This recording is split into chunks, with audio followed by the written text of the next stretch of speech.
Hello student, how are you? I know you all are fine and studying well, है ना? Okay, so let us continue chapter number 5 and our topic is type of mutation. Okay, there are two type of mutation, gene mutation and chromosomal mutation. Okay बेटा, इसके लिए हमें ये पता होना चाहिए मैम क्रोमोसोम कहाँ पे होता है, जीन कहाँ पे होता है. चलो मैं समझाती हूँ, आ जाओ. We all are animal cell. Okay, this is this diagram of animal cell. In animal cell there is a nucleus in the centre. Centre में क्या होता है बेटा? Nucleus. Inside nucleus, nuclear material means chromatin are present, chromosome are present. ये chromosome है, अंदर network के form में होता है. It is known as chromatin. Okay, clear? तो मैं चलो मैं what is chromatin? It is a network of chromosome. Chromosome कैसे होते हैं? ऐसे होते हैं भाई. क्लियर? ओके, सपोज ये क्रोमोसोम के अंदर म्यूटेशन होगा. म्यूटेशन होना मीन्स चेंज हो जाना. Okay, then it is known as chromosomal mutation. Okay, on chromosome different types of genes are located. chromosome पर अलग अलग टाइप के genes present होते हैं बेटा. Yes, this is gene and these all gene it is made up of DNA. What is the full form of DNA? Deoxyribonucleic acid. Yes. Okay. If DNA gets changed, then gene gets changed. DNA change होगा तो gene change होगा. Gene change होगा तो chromosome change होगा. Chromosome change होगा तो character change हो जाएगा बेटा. Okay, हमारा character change होना that is known as mutation. हम उसको क्या बोलते हैं? दिख रहा mutation. हमारे डीएनए चेंज होगा तो हमारे में प्रोटीन नहीं बनेगा. समझ में आया? और वो प्रोटीन पर्टिकुलर कैरेक्टर के लिए रिस्पॉन्सिबल था. For example skin colour, hair colour, eye colour. समझ में आया? वो चेंज हो जाएगा बेटा. समझ में आया? तो चलो आज हम स्टडी करते हैं types of mutation.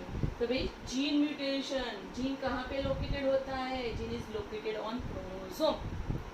Gene is a unit of inheritance. ये नीट का क्वेश्चन. जीन को क्या बोलते हैं? आ जाओ. Gene is considered as unit of inheritance. उसको इनहेरिटेंस का क्या बोलते हैं बेटा? यूनिट बोलते हैं, है ना बेटा?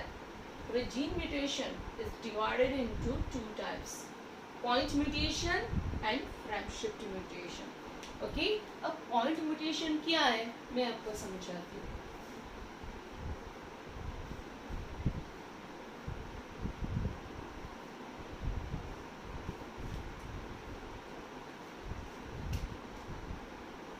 This is DNA. Okay, all the information are stored in the sequence of DNA. DNA पर सीक्वेंस होती है किसके फॉर्म में? ATGC के फॉर्म में. जैसे सीक्वेंस होगी उसी हिसाब से अंदर इंफॉर्मेशन स्टोर होगी. समझ में आया? This is the sequence of DNA and all the information regarding protein synthesis, hormone synthesis, हमारे बॉडी में जो भी होता है. ओके, समझ में आया? हमारे बॉडी का स्ट्रक्चर, कलर, उसके लिए कौन रिस्पॉन्सिबल है? DNA. और सारी इंफॉर्मेशन कहाँ पे स्टोर होती है? उसके सीक्वेंस के अंदर. समझ में आया? पॉइंट म्यूटेशन का मतलब क्या? किसी एक जगह पे कोई सिंगल बेस पेयर चेंज हो जाएगा और जो म्यूटेशन होगा it is known as point mutation. कि किसी एक पॉइंट पे जो न्यूक्लियोटाइड था, बेस पेयर था, वो दूर हो गया, पूरा डीएनए चेंज हो गया. डीएनए चेंज हो गया तो उसमें से जो प्रोटीन बनने वाला था वो चेंज हो गया. हमारा डिजायर्ड प्रोटीन बना नहीं. क्लियर? बॉडी का फंक्शन को एडवर्सली इफेक्ट हो गया. That is known as point mutation. उसको क्या बोलते हैं? Point mutation. ओके, तो देखो यहाँ पॉइंट म्यूटेशन के डेफिनेशन है. Point mutation occurs due to change in the single base pair. यहाँ पे G था, बाई चांस वो G रिमूव हो गया. guanine न्यूक्लियोटाइड यहाँ से रिमूव हो गया। पॉइंट म्यूटेशंस, किसी एक पॉइंट पे क्या हुआ, चेंज हो गया। क्या हुआ था, there is a change in the single base pair of DNA, single base pair थी उसमें चेंज हो गया, और जो म्यूटेशन हुआ that is called point mutation. उसका एग्जांपल, मीट का most important question, which is the best example of point mutation? Answer is sickle cell anemia. Answer क्या आएगा भाई, sickle cell anaemia is the best example of point mutation. Clear, समझ में आया? Okay. अब दूसरा है frame shift mutation. Frame shift mutation क्यों होता है? Due to deletion. डिलीशन होना मीन्स डिलीट हो जाना। ओके, के डीएनए में बहुत सारी न्यूक्लियोटाइड सीक्वेंस डिलीट हो गई। Okay, delete, that mutation is known as deletion. दूसरा है इंसर्शन। इंसर्शन का मतलब क्या, ऐसी सीक्वेंस थी सपोज, ओके क्लियर। अब उसके अंदर एक्स्ट्रा सीक्वेंस ऐड हो गई, ए के साथ सी ऐड हो गया, टी के साथ जी ऐड हो गया, एक्स्ट्रा न्यूक्लियोटाइड इंट्रोड्यूस हो गए, अंदर ऐड हो गए, it is known as insertion. बाहर से कोई एक्स्ट्रा ऐड होगा तो भी म्यूटेशन होगा, अंदर का होगा जो बाहर जाएगा तो भी म्यूटेशन होगा। ओके, कट होगा तो डिलीशन, एक्स्ट्रा ऐड होगा तो इंसर्शन। ओके, तो उससे क्या हो जाएगी कि जो पूरी डीएनए की सीक्वेंस है पूरी चेंज हो जाएगी, है ना। तो that is known as frame shift mutation. पूरी जो इंफॉर्मेशन एक फ्रेम में स्टोर थी वो चेंज हो जाएगी बेटा, वो शिफ्ट हो जाएगी, चेंज हो जाएगी। This mutation is known as frame shift mutation. क्यों होता है, ये नीट का क्वेश्चन है। Frame shift mutation occurs due to deletion और insertion of base pair in DNA. कि भी डीएनए के अंदर यहाँ पे न्यूक्लियोटाइड के बेस पेयर थे, वो डिलीट हो गए, रिमूव हो गए। ओके, तो भी म्यूटेशन होगा। कभी कभी क्या होता है, एक्स्ट्रा न्यूक्लियोटाइड ऐड हो जाते हैं बाहर से, that is known as insertion. दूसरे कौन सा म्यूटेशन होता है, फ्रेम शिफ्ट म्यूटेशन होता है। हमारे बॉडी के अंदर डिजायर्ड प्रोटीन का सिंथेसिस नहीं होता है और डिफेक्ट फॉर्म हो जाता है। समझ में आया बेटा? Okay, very good. Now third, structural variation. देखो कभी हमने ये जीन म्यूटेशन देखा, gene mutation are of two type, point mutation example sickle cell anaemia, and second frame shift mutation, and chromosomal mutation are of two type. Structural variation which is known as aberration, है ना, and the numerical variation it is further divided into euploidy and aneuploidy। तो देखते हैं भाई structural variation में क्या होता है। भाई स्ट्रक्चरल वेरिएशन मींस लॉस और gain of segment of DNA in a gene and chromosome. कि भाई क्रोमोसोम था, ओके सपोज ये क्रोमोसोम था, समझ में आया?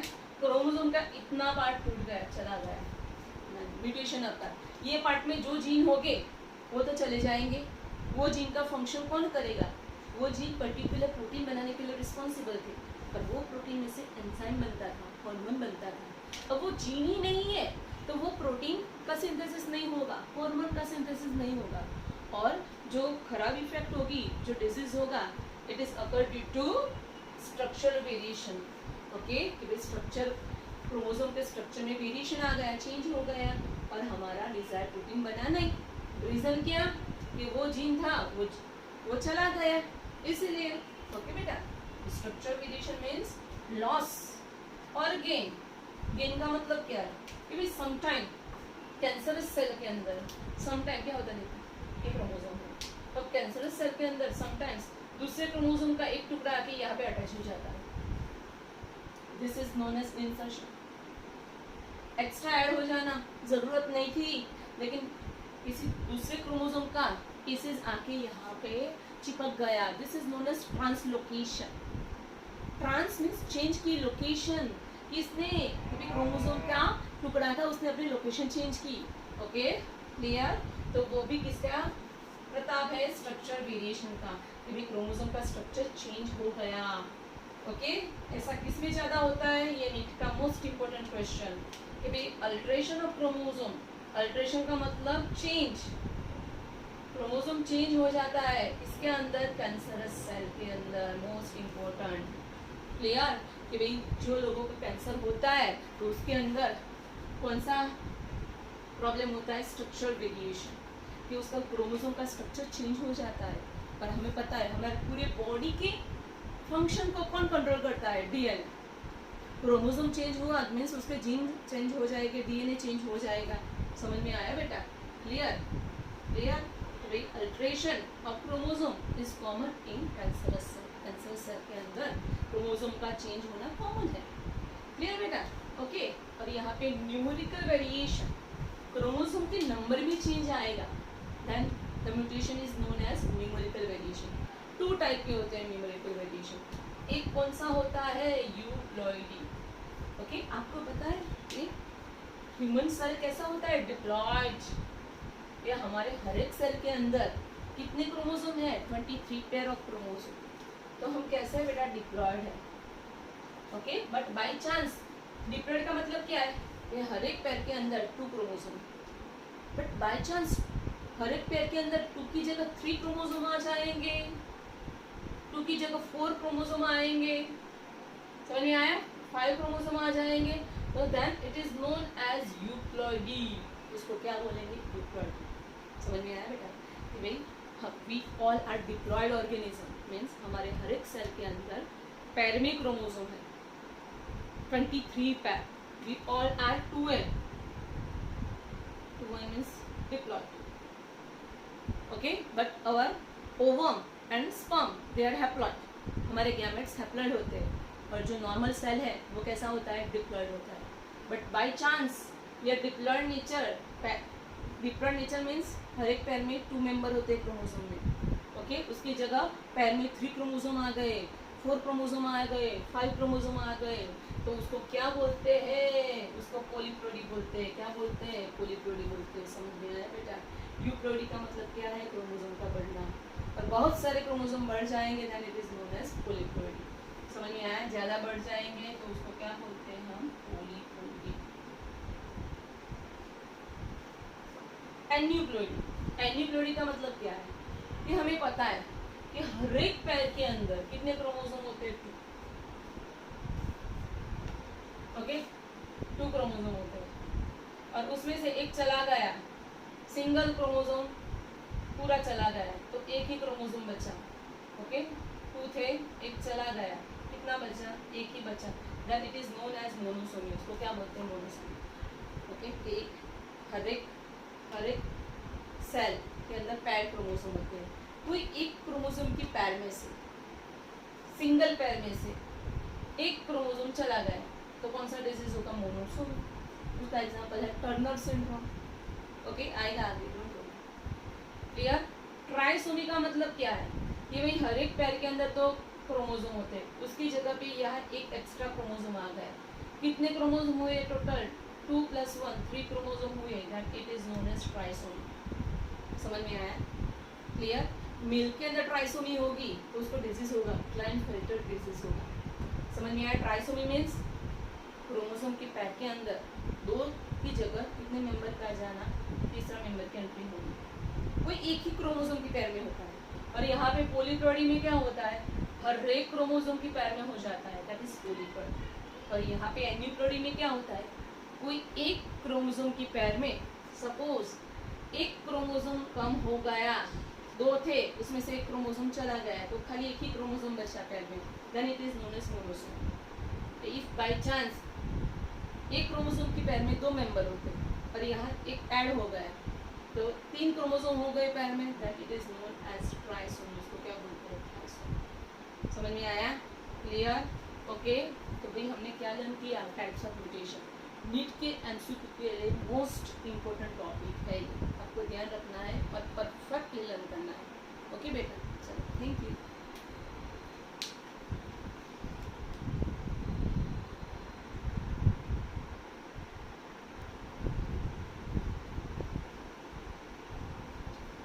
These are very important definitions. Okay, ये दोनों के बारे में बारी बारी नीट के अंदर एमसीक्यू पूछते हैं, इसीलिए मैंने अलग से उसको लिखा है और हम समझते हैं। चलो आ जाओ।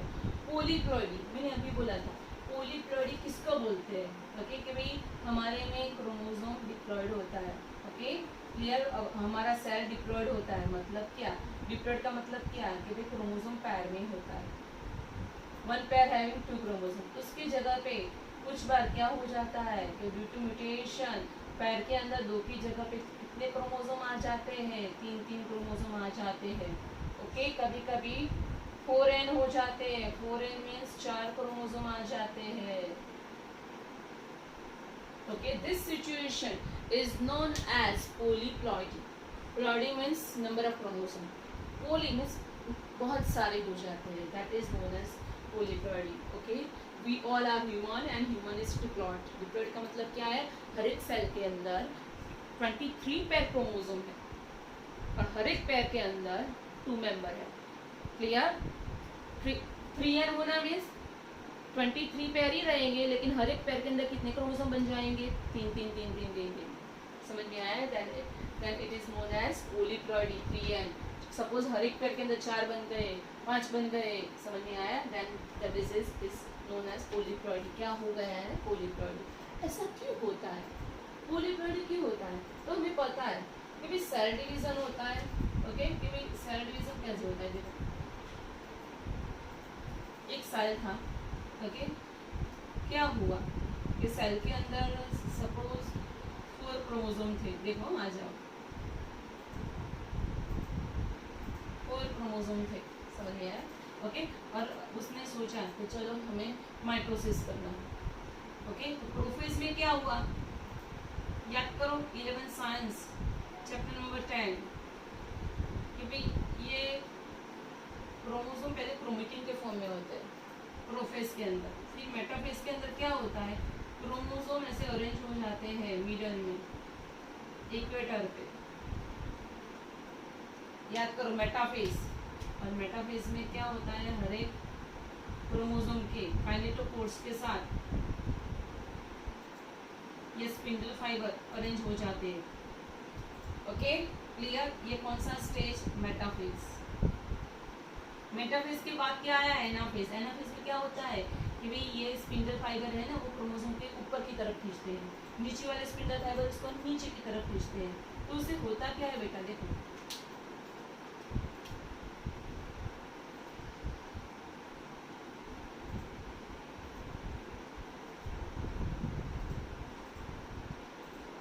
क्या होता है कि half of the chromosome move upward, कि भाई हाफ क्रोमोसोम ऊपर की तरफ चले गए, टूट गए बीच में से, समझ में आया, और कहाँ चले गए, half of the chromosome moves downward. Okay बीच में से क्रोमोसोम ऐसे टूट गया, आधे ऊपर चले गए, आधे नीचे चले गए, ये फेज का नाम है एनाफेज। समझ में आया। एनाफेज के बाद कौन सा फेज आता है, टेलोफेज आता है। ओके ऊपर 4 क्रोमोसोम गए आधे, नीचे 4 आधे क्रोमोसोम गए। अब टेलोफेज में क्या होता है, now this 4 chromosome, okay now they act as a individual chromosome. अब वो इंडिविजुअल क्रोमोसोम के जैसे एक्ट करते हैं, तो ऊपर 4 क्रोमोसोम, नीचे 4 क्रोमोसोम। समझ में आया, क्लियर। ओके क्योंकि टेलोफेज में ऊपर कितने क्रोमोसोम है, 4, और ये क्रोमोसोम का गुचड़ा बना, क्रोमेटिन बना लिया, नीचे क्या बना, 4। स्टार्टिंग के सेल के अंदर कितने क्रोमोसोम थे, 4। समझ में आया, क्लियर। स्टार्टिंग का सेल कैसा था, 2a, तो यहाँ पे 4 क्रोमोसोम मीन्स 2n, नीचे 4 chromosome means 2n। Okay nucleus 2 बन गए। ओके अब यहाँ पे साइटोप्लाज्म है, क्या है भाई, साइटोप्लाज्म। तो न्यूक्लियर डिवीजन हो गया, कैरियोकाइनेसिस हो गया। न्यूक्लियर डिवीजन को दूसरा क्या बोलते हैं, कैरियोकाइनेसिस। कैरियोकाइनेसिस हो गया, लेकिन यहाँ से ऐसे साइटोप्लाज्म का डिवीजन नहीं हुआ। ओके साइटोकाइनेसिस नहीं हुआ। साइटोकाइनेसिस होता ना बेटा, तो क्या होता, this cell is converted into 2 cell. Okay दोनों 2n 2n होती, 4 क्रोमोसोम वाले। साइटोकाइनेसिस होता, cytokinesis means division of cytoplasm. तो इसमें से क्या हो गए, 4 क्रोमोसोम वाले 2 सेल बनते हैं, लेकिन साइटोकाइनेसिस नहीं हुआ और साइटोकाइनेसिस की पूरी प्रोसेस स्टॉप हो गई, आगे साइटोकाइनेसिस नहीं हुआ। अब सेल के अंदर कौन सी परिस्थिति आ गई कि सेल के अंदर 4 + 4 8 क्रोमोसोम आ गए। कितने n हुए? 2 + 2 4n हुए। क्या हुआ? 4n। 4n मीन्स क्या हुआ? पॉलीप्लॉइडी मीन्स किसमें प्रॉब्लम होता है कि भाई जब साइटोकाइनेसिस नहीं होता, फेलियर ऑफ साइटोकाइनेसिस। साइटोकाइनेसिस कब होता है? After telophase. टेलोफेज के बाद होता है भाई साइटोकाइनेसिस। लेकिन वो प्रोसेस नहीं हुई तो एक सेल के अंदर डबल क्रोमोसोम रह जाते हैं। Okay, B polyploidy occurs when there is a failure of cytokinesis.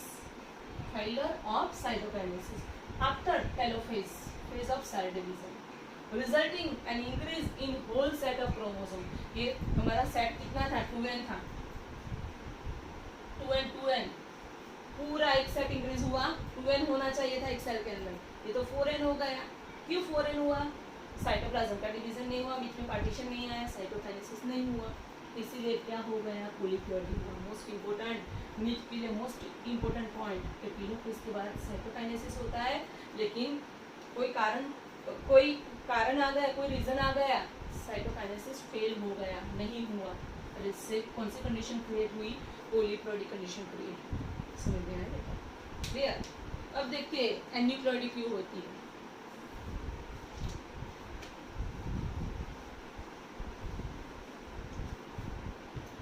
When a member of homologous pair of chromosome fail to segregate during meiosis, aneuploidy होता है। हमें पता है, क्या पता है कि भाई ये फीमेल है, तो उसमें से क्या बनने वाला है? ओवम। गैमेट फॉर्मेशन होने वाला है। जब गैमेट फॉर्म होगा तब कितना होगा? ओवम के अंदर एक ही एक्स क्रोमोसोम होगा। समझ में आया? क्लियर? ओके, एक ही एक्स क्रोमोसोम होना चाहिए, बट बाय चांस क्या हुआ कि वे दोनों एक्स क्रोमोसोम एक के अंदर आ गए, दूसरे के अंदर कुछ नहीं गया। ओके, तो ये सिग्रीगेट नहीं हुआ, सेपरेशन हुआ नहीं। ओके, और जो डिजीज होगा दैट इज एन्यूप्लॉइडी। समझ में आया? सपोज ये फीमेल है, उसके अंदर ये प्रॉब्लम होगा, उसकी शादी कोई मेल के साथ हुई, फीमेल की मेल के साथ ही होती है, सबको पता है। मेल XY, स्पर्म के अंदर क्या हुआ? 50% sperm having X chromosome, 50% sperm having Y chromosome. अब देखना, ये स्पर्म ने ये ओवम को फर्टिलाइज किया तो XXX, ये कौन होगी? सुपर फीमेल होगी। समझ में आया? डिजीज वाली फीमेल होगी, और इसका इसके साथ ये डिजीज वाला पर्सन, ये तो क्रिएट ही नहीं होगा, बच्चा फॉर्म ही नहीं होगा। समझ में आया? सपोज ये XX का ये Y के साथ हो गया फ्यूजन, तो XXY मेल फॉर्म होगा, और उसको कौन सा डिजीज हुआ होगा? क्लाइनफेल्टर सिंड्रोम आएगा। हमारे लास्ट टॉपिक है ये चैप्टर का, उसमें आएगा क्लाइनफेल्टर सिंड्रोम हो जाएगा।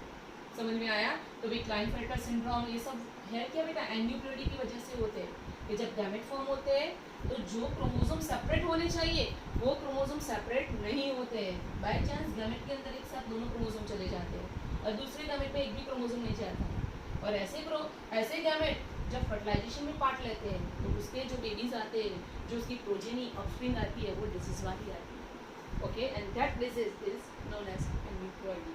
वो डिजीज क्यों हुए? एन्यूप्लॉइडी की वजह से हुई। समझ में आया? पैर के अंदर 2 क्रोमोसोम होने चाहिए, उसकी जगह 1 क्रोमोसोम हो जाएगा, कभी कभी 2 क्रोमोसोम की जगह 3 क्रोमोसोम हो जाएंगे सिंगल पैर के अंदर। समझ में आया? क्लियर? तो उसको एन्यूप्लॉइडी बोलते हैं। तो भी when a member of homologous pair of chromosome fail to segregate during meiosis, हमारे में meiosis कब होता है? Only during gamete formation, जब sperm production होता है, ovum production होता है, तभी meiosis होता है। समझ में आया? कि meiosis में जो क्रोमोसोम सेग्रीगेट होने चाहिए वो परफेक्टली नहीं हुए, तो जो कंडीशन होगी उसको क्या बोलते हैं? एन्यूप्लॉइडी। क्या बोलते हैं बेटा? एन्यूप्लॉइडी। और उससे कौन कौन से डिजीज होते हैं? टर्नर सिंड्रोम, क्लाइनफेल्टर सिंड्रोम, है ना? क्लियर? वो सारे डिजीज होते हैं जो हम ये चैप्टर के लास्ट टॉपिक में लर्न करेंगे। बहुत मस्त टॉपिक है वो। ओके बेटा, समझ में आ गया? तब तक पे लर्न करना most important NEET MCQ question ये दोनों। ओके बेटा, चलो, थैंक यू।